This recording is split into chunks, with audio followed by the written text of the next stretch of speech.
Cordial saludo, apreciados aprendices.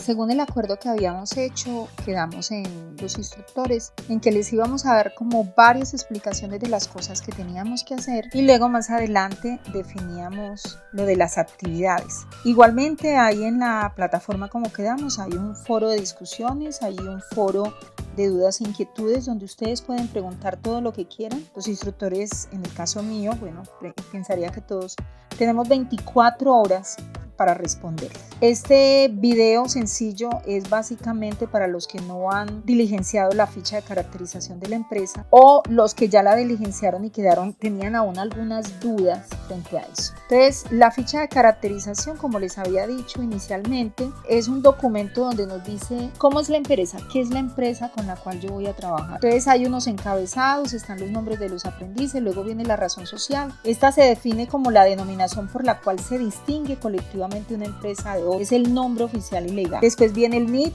eso ya lo sabemos, la fecha de constitución de la empresa. El tipo de organización, aquí básicamente lo que tienen que colocar es qué tipo es, si es una sociedad colectiva, si es una cooperativa, si es unipersonal, es una SAS, es una sociedad anónima, microempresa, pequeña empresa, mediana empresa, básicamente definir eso. Luego viene el nombre del representante legal y hay unos puntos que son evidentes en su diligenciamiento que no requieren explicación. Después de eso viene la actividad económica o la actividad principal. Algunas actividades principales son la agricultura, la ganadería, la industria, el comercio y las comunicaciones. Después hablamos del código SIUP. El código SIUP se consigue en las cámaras de comercio. Básicamente es digitar cuál es digamos, la función o la actividad principal de la empresa y ahí le sale el código SIUP al que se refiere. Cuando hablamos de la actividad económica secundaria o la subactividad, es parecido a si yo estoy hablando de agricultura, de ganadería, específicamente qué área me dedico. Pues las actividades económicas secundarias son las partes de la economía que se ocupan de recibir las materias primas para transformarlas en artículos, propiedades u otros bienes útiles. Creo que eso lo discutimos en formación y Over les dio una muy buena explicación sobre eso, básicamente para que lo recordemos. El código SIUP, como les decía arriba, es una clasificación uniforme de las actividades económicas por procesos productivos. Luego viene el número de trabajadores.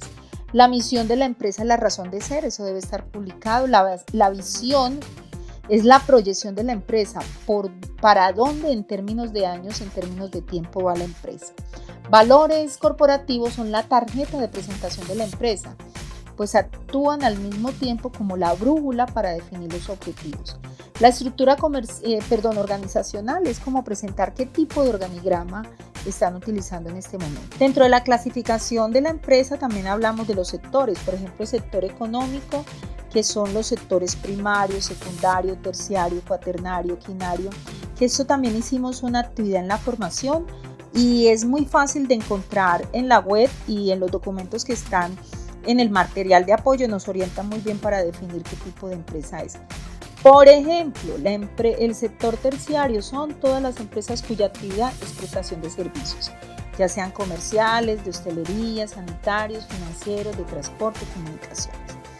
Después, más adelante, viene el subsector económico, que es muy parecido a la subactividad arriba. Decíamos que si la empresa se dedica al sector agropecuario, corresponde al sector primario, o sea que su sector económico corresponde la empresa en lo que se está dedicando.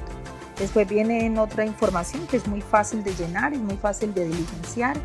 Después vienen el análisis del entorno empresarial, o sea, el macroentorno.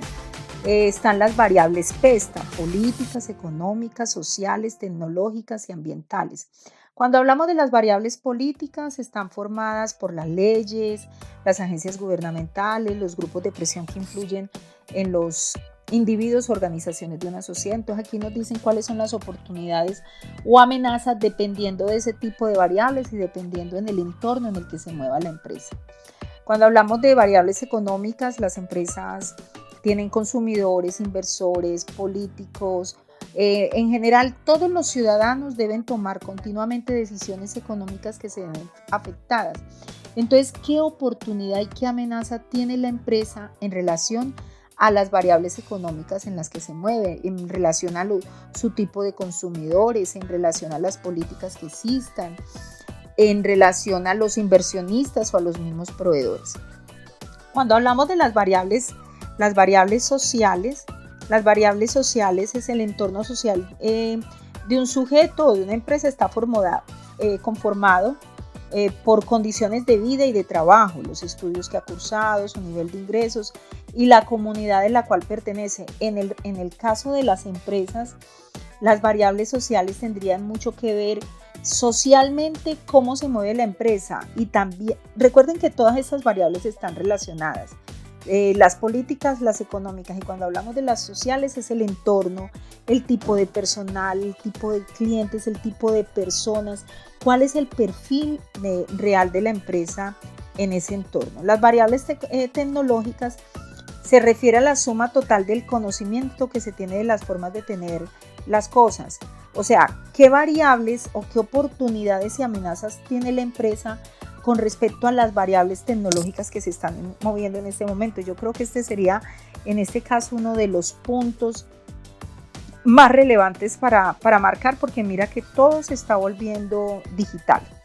Y las variables ambientales las podríamos definir como la empresa, qué oportunidad o qué amenaza tiene y qué impacto positivo y negativo puede dar como empresa frente a su desarrollo y a su actividad económica. Estas variables tienen varias formas de interpretar. Por cierto, también hay un documento en la plataforma donde ustedes se pueden documentar mucho mejor sobre la identificación de estas variables. Pero lo que yo quiero es que ustedes vean desde una lectura crítica estas variables políticas, económicas, sociales, ambientales, qué oportunidades y amenazas tiene la empresa con la que ustedes van a trabajar. Luego viene el microentorno, que son los clientes y o consumidores, o sea, definir qué tipo de clientes ustedes, si lo tienen totalmente claro, el buyer persona, saben a quién está dirigido su mercado, cómo hacer una breve descripción de sus clientes y consumidores. Los proveedores también, los proveedores son un factor determinante en las empresas, y los proveedores pueden ser los proveedores de servicios de tecnología, los proveedores de internet, dependiendo nuevamente del tipo de empresa en la cual se esté trabajando, se esté haciendo la caracterización. Aquí es muy importante en la competencia tener claro quién es mi competidor. Cuando yo sé contra quién juego, contra quién compito en mi mercado, puedo hacer un benchmarking, puedo estar haciendo una comparación permanente frente a mi posición con la competencia. Esto también es importante tenerlo en cuenta. Después viene lo que llamamos los intermediarios, o lo que llamamos los subdistribuidores, todos, y yo creo que ustedes, que son muy juiciosos y muy pilosos, lo manejan mucho mejor. O sea, la cadena de distribución, está el distribuidor, el mayorista, el minorista, el comercializador minorista, el comercializador mayorista, cómo es la cadena de distribución de sus productos, de los productos que maneja su empresa, sea productos o servicios. Yo pensaría y me atrevería a decir que con toda esta situación del coronavirus, esa cadena se va a cortar, va a haber como ya más directo contacto entre el productor y el distribuidor, y digamos que no van a desaparecer los intermediarios, pero esa cadena se va a cortar un poco. Después de eso vienen los stakeholders, que alguna vez me preguntó Cintia en formación, o los grupos de interés. Es difícil definirlo en español qué significa stakeholders, y a veces es muy difícil identificarlos porque pueden ser muchas personas que tengan alguna relación directa o indirecta con mi empresa en la prestación de mi servicio o en la venta de mi producto. Básicamente son las personas y organizaciones como clientes, patrocinadores, organizaciones ejecutantes, el público, las políticas, el gobierno, el Estado. ¿Quiénes son las personas, los grupos de interés que de alguna u otra forma participan positiva o negativamente en mi proyecto? ¿Tiene algún tipo de impacto en mi proyecto? Aquí se las marcamos: comunidad, Estado, accionistas, familias, ONG, inversionistas, gremios, entidades de apoyo, medios de comunicación, sindicatos, trabajadores. ¿En cuáles participa la empresa? ¿En cuáles crees tú marcar los que serían los grupos de interés de tu empresa? Básicamente esta es la ficha de caracterización. Es muy sencilla de diligenciar. Quería reforzarlo con este video para quienes no lo hayan hecho o de pronto se les genera alguna duda, pero yo estoy segura que frente a lo que vivimos en la formación y lo que he escuchado de ustedes manejan muy bien estos temas, entonces yo sé que van a hacer una muy buena actividad. Van a tener esta semana de recesión, pero sí les pido el favor de que no se desconecten tanto, no se pierdan. En la plataforma está abierto el foro de dudas e inquietudes. Hay un documento que les monté muy interesante de la revista Dinero, por qué ahora van a ser importantes las consultorías empresariales. Tienen una oportunidad grandísima para ustedes y no quiero que la pierdan. Recuerden, les habló María Victoria Gómez, su instructora titular de apoyo. Que tengan muy buen descanso. Felicidades. Chao.